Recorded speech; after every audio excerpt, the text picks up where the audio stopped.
Hello again, this is Victor James, author of that new book in the megacosm called The Narikomin that is available wherever books are sold, so get your copy now.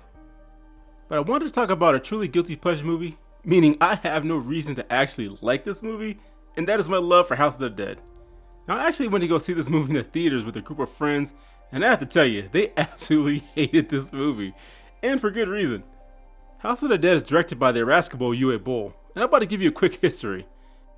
Boll is a wealthy German man who dreamed of being a film director, but actually failed after applying to several film schools and being rejected.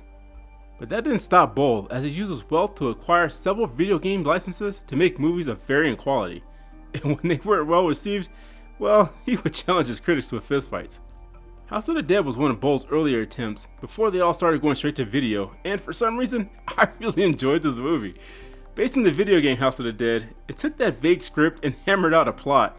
A group of college students travel to a mysterious island to attend a rave, which is soon taken over by bloodthirsty zombies.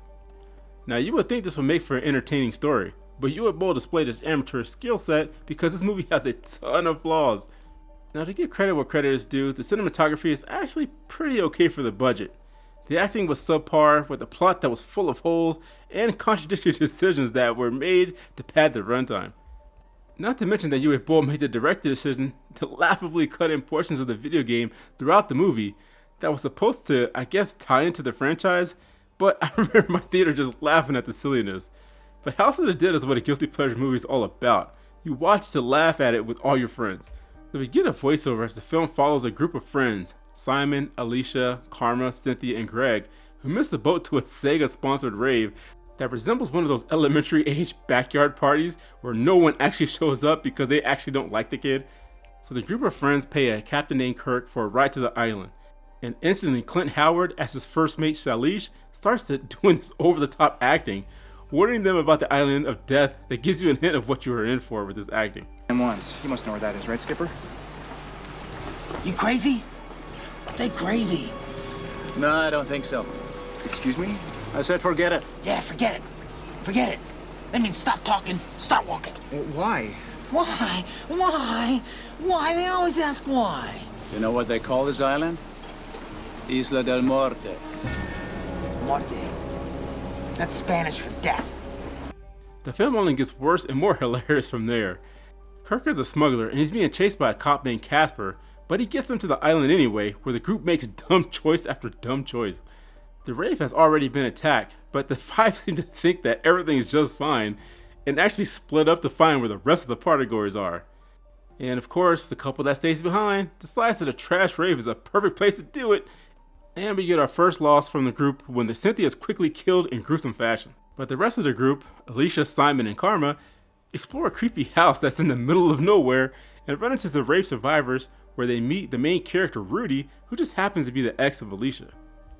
The survivors tell the three what happened, showing them the video of the zombie attack on the rave, so they want to get back to their friends and get the heck out of there.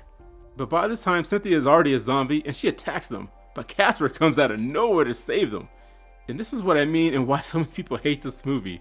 There is no transition to show how Casper found them, she just appears out of nowhere because the plot says so.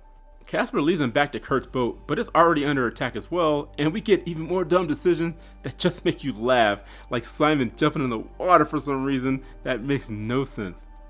After Kirk hands out his smuggled guns, the group splits up again, leading to poor Greg's death because he has no idea how to handle a gun or the jungle environment, but Casper the cop felt he was the perfect guy to go with her to her boat for some reason.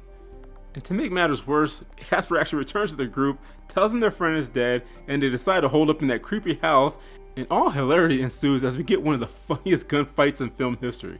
We get guns that don't act like how they're supposed to, that have no recoil and infinite ammo, as the survivors turn into commandos somehow. They tear through the army of zombies, not only using their guns, but grenades and knives, and even going hand in hand, all while Boll intersperses these scenes of the House of the Dead game that just makes you laugh even more. Then we have poor Liberty, one of the initial survivors of the raid, and one of my favorite characters, going all out like a champ. And we see Boll give her this video game death ending of her twirling around and fading to white that is just too dang funny. And House of the Dead continues to go down this path of bad choices and plot holes. For some reason, the zombies who outnumber the survivors just languish about, attacking basically one at a time until they can find a way to get into the house. But Boll does allow some of them to die, as Casper gets her legs chopped off and Kirk is mortally injured. But then he does something even more stupid, basically opening doors to the zombies when he sees the zombified Salish and decides to blow himself up right next to the door. And the bad decisions in House of the Dead just go on, and the plot holes are endless, and I found it all hilarious. I guess I just never took House of the Dead seriously as a game or a movie, so I enjoyed it for what it was. Good looking teens making bad decisions surrounded by zombies. The acting is bad, the story is suspect, there's nudity there for no reason, and we even get a random, I guess sort of racist joke that is funny as well, as Alicia gets jealous of Liberty for some reason because of Rudy. So, you came with that girl? Let me just give you a tip. I don't think she's a natural red, white, and blue. I have no reason to like House of the Dead, but I do. I have it on DVD, and I watch it on streaming when I need a laugh, and I still try and convince my friends to watch it when we get together, to no avail. But I will continue to champion House of the Dead, and implore people to take it for what it is. Watch it with friends and prepare to laugh at all the plot holes with this guilty pleasure classic. And when you're done watching House of the Dead, head over to Space Ice's channel and watch his review of this movie because it's even funnier than the movie itself. And I wanted to remind you about my website, themegacosm.com. Here you can keep up with the latest information about the Megacosm, as well as read short stories for free. As an added bonus, I have the first chapters of my novels for free as well, just so you can read a sample and decide later if you want to buy the novel. I also have links to the articles I write for Bleeding Fool, and I have recently launched a Megacosm merch store with t-shirts that feature the Fiasco logo as well as my publishing imprint.